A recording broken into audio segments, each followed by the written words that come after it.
Hello there and welcome to the Unqualified Opinions podcast on the Unqualified Opinions YouTube channel. My name is Marco Yerkovich. Joining me as always is Will Byerman. I think Tim Seipel got the plague or something, eh? Well, that's really unfortunate. But you know what wouldn't be unfortunate? You liking and subscribing to the Unqualified Opinions YouTube channel. So with that, let's get right into things.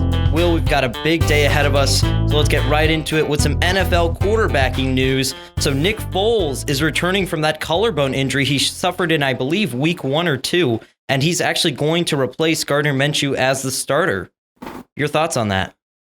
It's bittersweet. Honestly, I do believe that Nick Foles is a better quarterback. Gardner's had some issues fumbling. We talked about it earlier, love Gardner, but I'm not sure what his long-term ceiling is as a starter. And Nick Foles, obviously, is a tremendous quarterback. We think he's had some... Nick Foles is an interesting one, too, because he's very good at certain points, but he often struggles to get to the points where he's, like at peak playoff form. So it's going to be interesting to see if he's that much of an upgrade or if it's just a lost season for the Jaguars already. Yeah, they're falling behind in the crowded AFC South. The Texans and the Colts are out in front, and the Titans are having a bit of a resurgence. So let's move on to the crowded NFC South now, where Cam Newton is being placed on season-ending IR injury for a foot injury he had. He's shut down for the season. Kyle Allen will remain the starter. So where can this Panthers team go, Will? What is their ceiling as a team? It's interesting that I'm not sure if we know what Kyle Allen's ceiling is. I honestly think he was a lot more effective than Cam Newton was, if not for the fact that this really is Christian McCaffrey's team at this point. It is, and I think overall, if this Panthers team has a strong defensive showing in the next few weeks, there's a possibility of them sliding into an NFC wildcard spot. But Allen, he's had some really good games. I think Allen is I don't know if I'm going to say he's a high impact starter, but if Cam Newton still ends up being the guy in the Panthers, which I think is likely, I definitely see Allen kind of being like a Nick Foles in that he will get another chance to start in the NFL, at least for a little bit. I think he's played well enough. The thing we have to see still is he going to be just like a capable guy? He's not going to make mistakes. He manages the game well, or can he step up and be that impact quarterback you need to do well in the playoffs usually? Yeah, we discussed this a couple of weeks ago, and I remember saying that even if he doesn't win the Panthers job, which at least under these circumstances, he has technically won the Panthers job for the rest of the season, even if he's not with the Panthers next season, he has definitely earned a roster spot, if not potentially a starting quarterback job somewhere else in the NFL just due to his performance so far this season. And if I can add one more side note about kind of younger quarterbacks, Brandon Allen now starting for the Broncos. I think he played well. I think it's a big mistake. The Broncos, in my opinion, most teams rush their rookie quarterback in way too quick. I think the Broncos do the opposite somehow. They hold off so long. Their quarterbacks don't get that much experience. They lose momentum. Paxton Lynch obviously was kind of in a rough spot to begin with, not being as ready as they thought he'd be. And not having very great of offensive weapons around him, if we're going to be honest. But they also waited so long. I feel like there's a certain point where you just have to throw them in there, see what they can do. And I think Drew Lock was one of my favorite quarterbacks in the whole draft process. I think Drew Lock is going to be the better long-term option than Allen and Flacco. I think it's time to give Drew Lock a shot for a little bit. Okay, so let's move on to the last little bit of this kind of NFL quarterback discussion. Patrick Mahomes will most likely be returning from that kneecap injury he suffered a few weeks ago against the Denver Broncos. So what do you expect from Patrick Mahomes and the Chiefs as a whole, not only in these next few games, but for the rest of the season as they try and get back into rhythm? It's good that you mentioned back into rhythm because Mahomes and the Chiefs were really kind of out of it for a little bit before he went down. They lost to the Texans. I believe they lost another game, but that might have been after his injury or like in the game of his injury. But Mahomes, his stats, even despite missing a couple games, still are pretty much top of the league in everything. And I really think that he's had time to rest, time to work on some stuff. He doesn't seem like the kind of guy to me who's going to be like going home and just chilling out on the couch or something while he waits for his injury to get cleared up. He's definitely going to have spent extra time in the film room, just working on some of the more mental aspects of the game. Mahomes is one of the smartest quarterbacks in the league. He's one of the most talented quarterbacks in the league. I think he's going to be better than before the injury. He might be a little slow back, but at the same time, Matt Moore's played well enough. They didn't really have to rush Mahomes back because Moore was capable of winning or at least keeping them competitive. Right. It was very important that he not only won the Broncos game in which he went down, but he won one of the two next games. He beat the Vikings in surprising fashion, lost a close one to the Packers, but that was a good showing for the Kansas City Chiefs, I think, overall as a team. And I think while they will recover, I don't think they're going to get a bye. I think obviously the Patriots, Ravens, Texans, and Colts are the front runners to get those two AFC byes. But for sure, it is very much still a possibility for the Chiefs to win the AFC West and very comfortably make the playoffs this season. So with that, we're going to move on to some NBA news. So, Will, who do you think is your biggest surprise of the season so far? If I have to go with one, probably just the Miami Heat in general. For one, usually they're a team I don't care to watch. I don't care to hear about. Don't care to read about. They've been pretty boring for the last couple of years, but this year, Jimmy Butler's out there. Goran Dragic is still doing his thing, but the big one is just the amount of fun role players they have. Kendrick Nunn, undrafted rookie from Oakland, had some off-the-court issues that a lot of people are pretty questionable on, but he's really popped off as an impact player. Looked like the best rookie so far. I don't know how sustainable that is, given his size. Right, it's a small sample size for sure. And given also his physical size and just the fact that kind of seems like Alonzo Trier of sorts will kind of even out. But they've had guys like Duncan Robinson, undrafted out of Michigan, who most people didn't think had an NBA shot at all. Myers Leonard. There's a number of guys on that team that are really just fitting a role and just fitting into Eric Spoelstra's system. You want to hear what I think? They're Portland Trailblazers East. They have a couple stars who are going to carry them, but mostly it's a smart group of players who knows their place. And a good coach. Good coach. Everyone knows exactly what they're supposed to do, and they're fine doing it. The Heat have been a very pleasant surprise for me. They're one of my favorite teams to watch so far. Yeah, so for me, it's actually going to have to be the Charlotte Hornets. I don't think anyone thought the Hornets would be 4-3, 7 games into the season.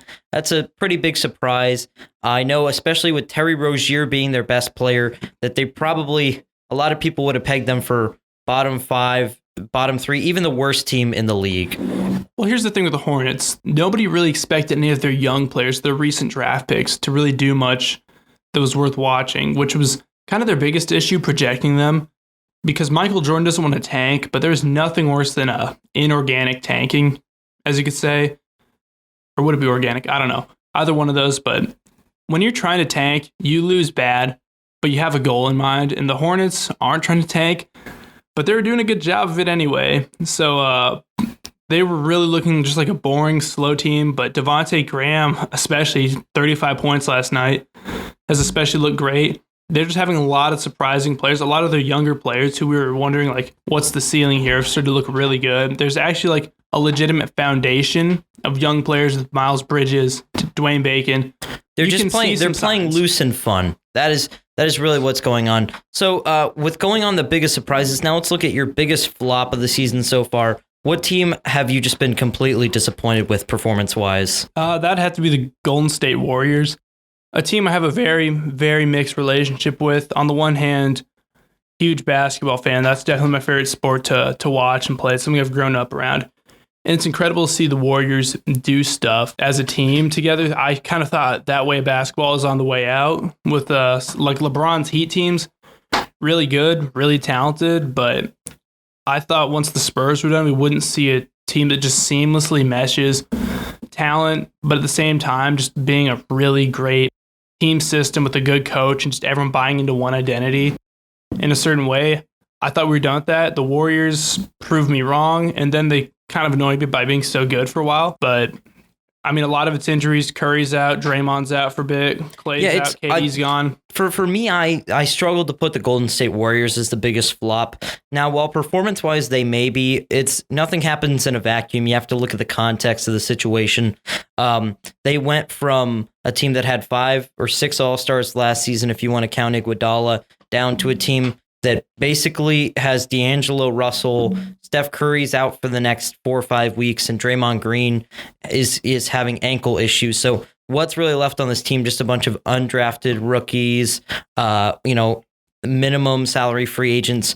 For me, honestly, the biggest disappointment has to be the Rockets.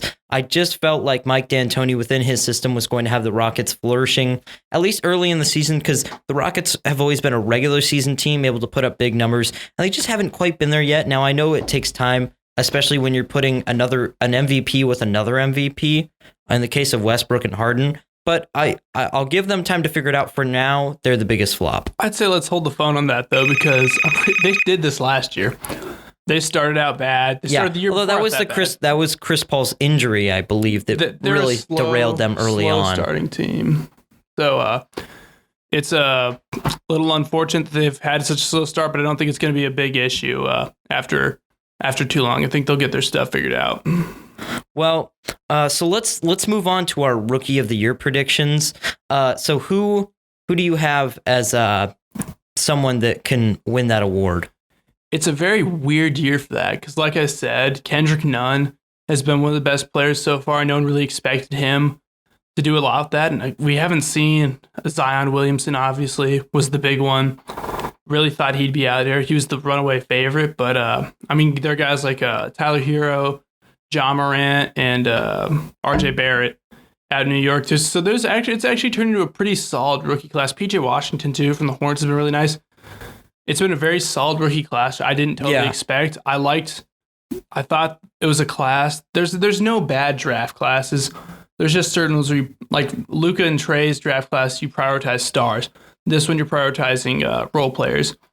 But if I had to go with it for it, I'd say RJ Barrett, just because Zion, we don't know how much he's going to play. Right. Barrett looks sharp. I agree with you. I think Barrett, consistency-wise, is probably going to play somewhere between 70 and 80 games, likely on that weak Knicks roster average, somewhere between 12 and 15 points a game, 6 to 7 rebounds. So I think he's going to have quite a few... he's going to have quite a bit to do, obviously. And I think Zion, with the injury, probably just won't get the numbers up. So with that, we're going to move on to our Defensive Player of the Year predictions. Will, who do you have in your Defensive Player of the Year slot? I'm going to have to go Gobert. I mean... Same. I mean, really... Three-peat's going to be hard to either pull that off. or Kawhi. Joel Embiid is a dark horse in there. He's always super good. That whole 76ers lineup is just a monster on defense. But again, Gobert... The other thing, too, is... We see a lot of stuff with like Harden and LeBron where people argue like recency bias is going to keep him from winning the award, but that's not really a thing with Gobert. No one really seems tired of Gobert because the sad thing with a lot of the NBA awards especially is you kind of have to look at them within the context of what do the writers want to hear and what do they want to see. Right. Gobert is not a great storyline, but now maybe if he's repeating or whatever.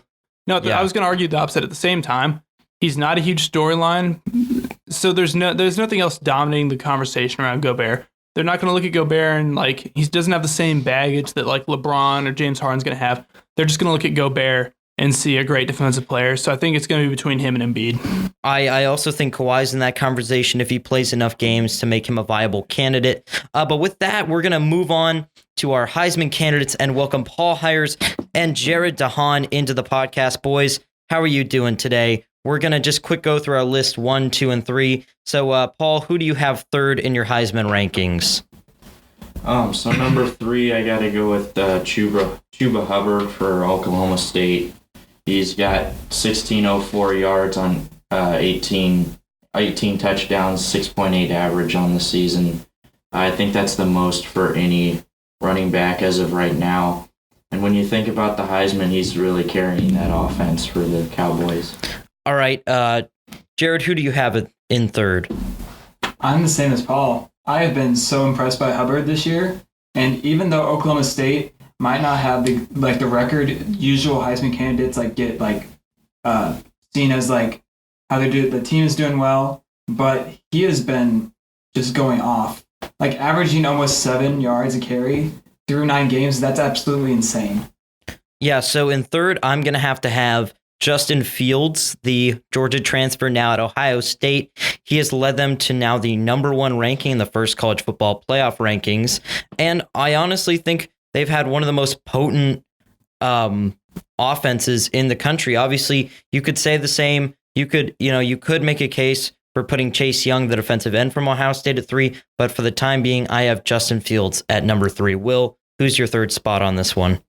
I actually will make the case for Chase Young. I think that Ohio State, they're always really good offensively, and they usually have enough defense, always strong with the backs.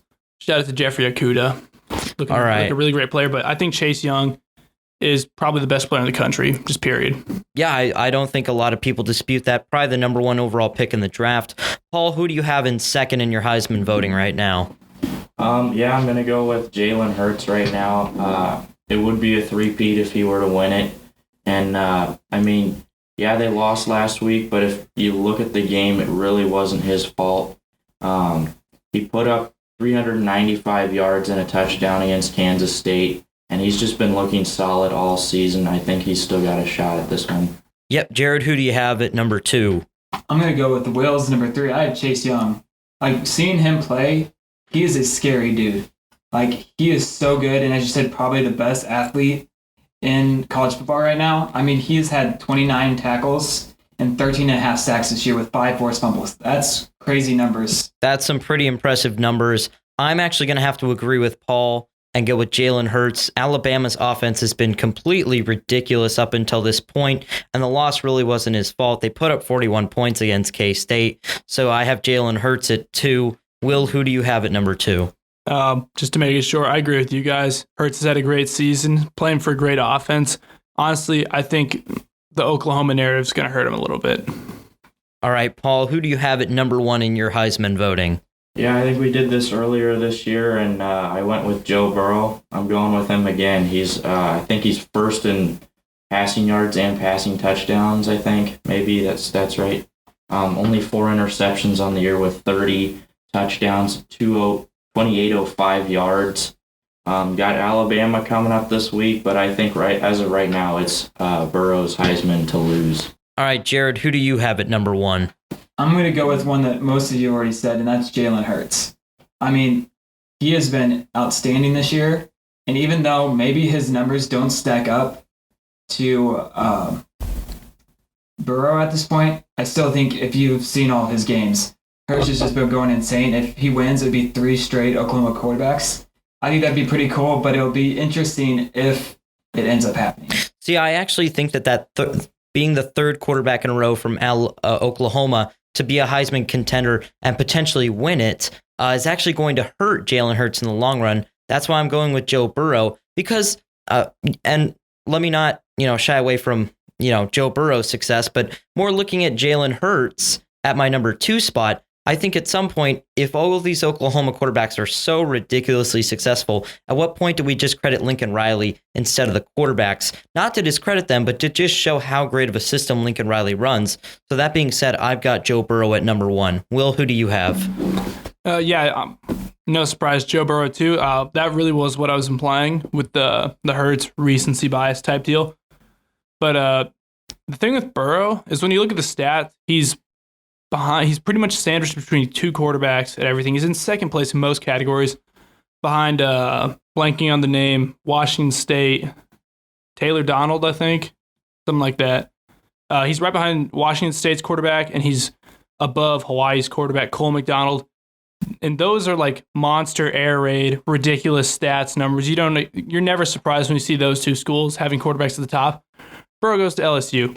They usually run the ball. Right. It's a different type of offense now. Ed Orgeron is allowing the offense and the offensive scheme to adapt to what needs to be successful to win in college football. All right, so that's it for our Heisman rankings. We're going to move on to some reactions from the opening night of college basketball, from the game, especially the games between Michigan State and Kentucky and Kansas and Duke. Do any of you guys have any opening night reactions and then your title favorite? Jared? After getting back to my dorm after the Nebraska game, I turned on that Michigan State-Kentucky game. Wow.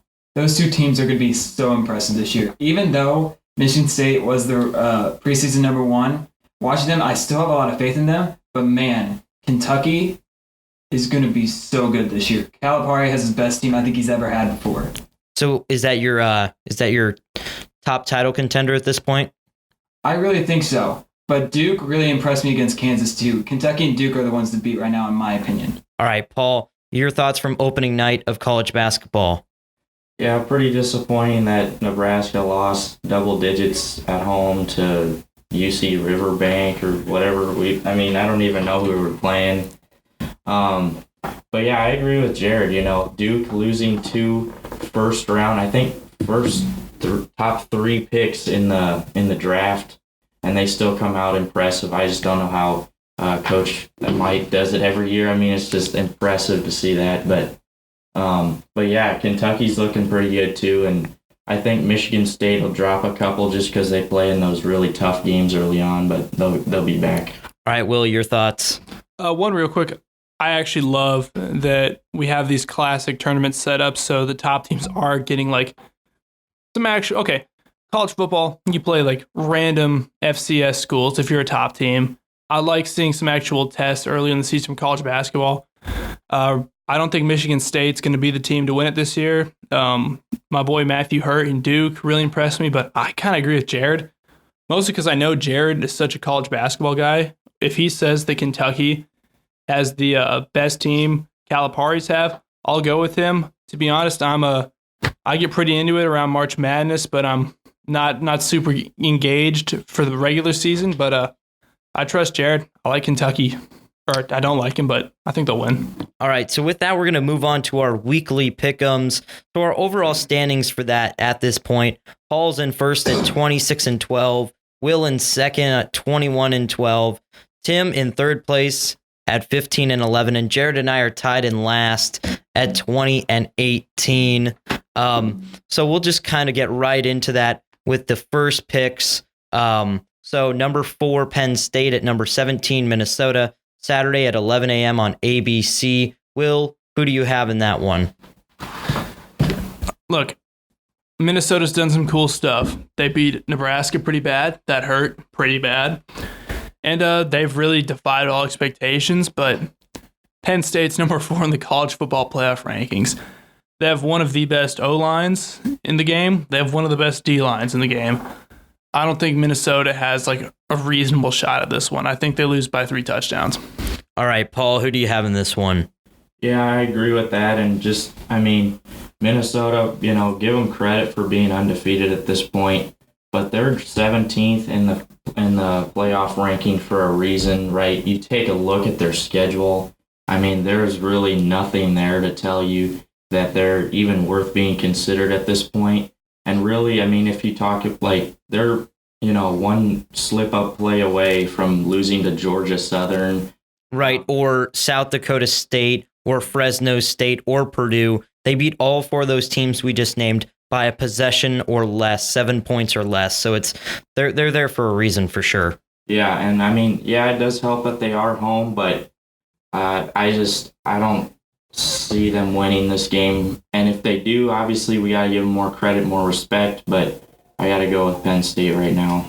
All right, Jared, who do you have in this matchup? I have Penn State as well. There's a reason that Minnesota was just ranked 13th in the AP and college football playoff ranked them 17th. It's just their strength of schedule was not there. Sure, they've won 8 games. Sure, they're undefeated. But if you look at who they played, there's not much to it. So I think Penn State wins it pretty handily by at least 2 touchdowns. I have to agree with you on that one, Jared. There's a reason Penn State is 4 and Minnesota is 17. We discussed it just a moment ago, and it's oh so clear that Penn State is just a superior team overall. So actually, we're also going to go to Tim's pick. Will, you've got that for us. Who does Tim pick this week in this matchup? It's gonna be risky for Penn State now because we got another sweep for our crew. A clean sweep. It's very dangerous. Never watch out. Clean sweep. Put some money on the upset there.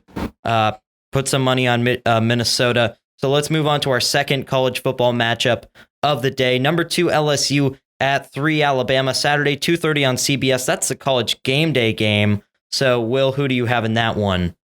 For one, wow, this is such an awesome matchup. Just as a fan of football in general, to get a watch, I'm super excited for this one.